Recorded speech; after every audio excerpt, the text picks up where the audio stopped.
Hello and welcome to AM/PM Outdoors. I'm your host, Peter Michael. Today on this web feature, come along as I take you post-shot as we recover a deer shot by my friend and neighbor, Mike Foss. It's been a long, tough season, so this is a little slice of heaven. Enjoy.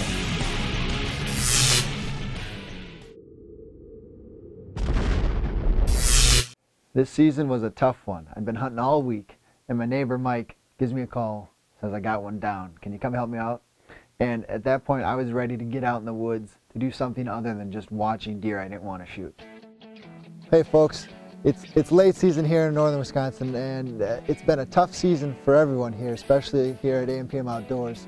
And it's just nice to finally get out in the woods. I got my neighbor and good friend who runs Northern Wisconsin Outfitters, who was able to get a nice 2.5-year-old buck after a tough season not seeing any deer, and I'm gonna go help him track it out. We're here right now, and we're just gonna have a few words with him about this whole evening and what it's transpired this season. The deer up here, for me, has been practically non-existent, and it is December 30th right now, and this is the first time that I had an opportunity at a halfway decent deer. Normally I would pass up on this deer, but I got to put some meat in the freezer.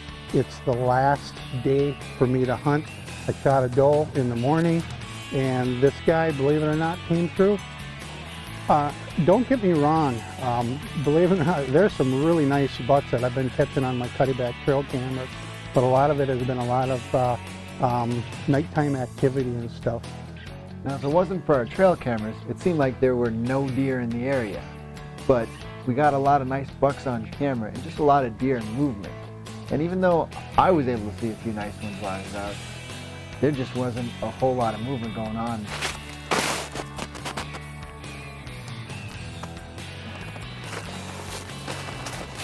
The footage of trailing this deer is actually a recreation because Mike already went and found the animal, made sure he was expired before he came back to the house to call me. But it's still always fun to just get in there, see the trail, the path, and there's something about seeing a little drop of blood that gets your heart going if you're an avid outdoor sportsman like myself. Let's see, there's the one.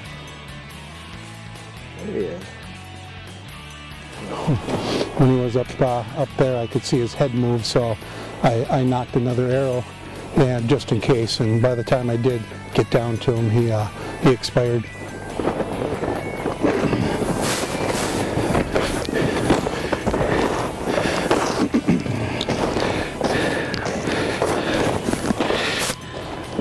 Oh yeah.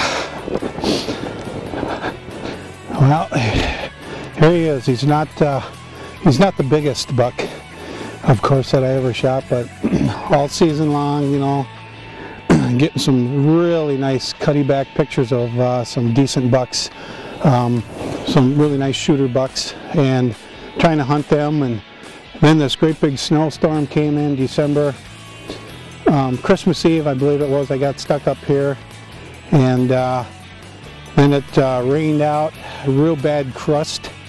These deer just were not moving. I ended up having to locate them. They all actually yarded up. I said it was my last day, December 30th, and it's, folks, it's not the size of the animal, it's the experience of the hunt. I had a blast.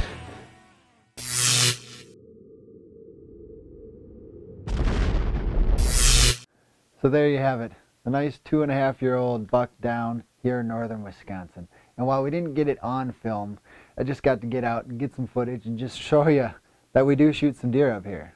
And there are some big ones around. And next year, I'm going to get them. I've got the whole thing planned out. Been doing a little shed hunting, and I'll share that with you on another episode. We'll see you next time here on AM/PM Outdoors.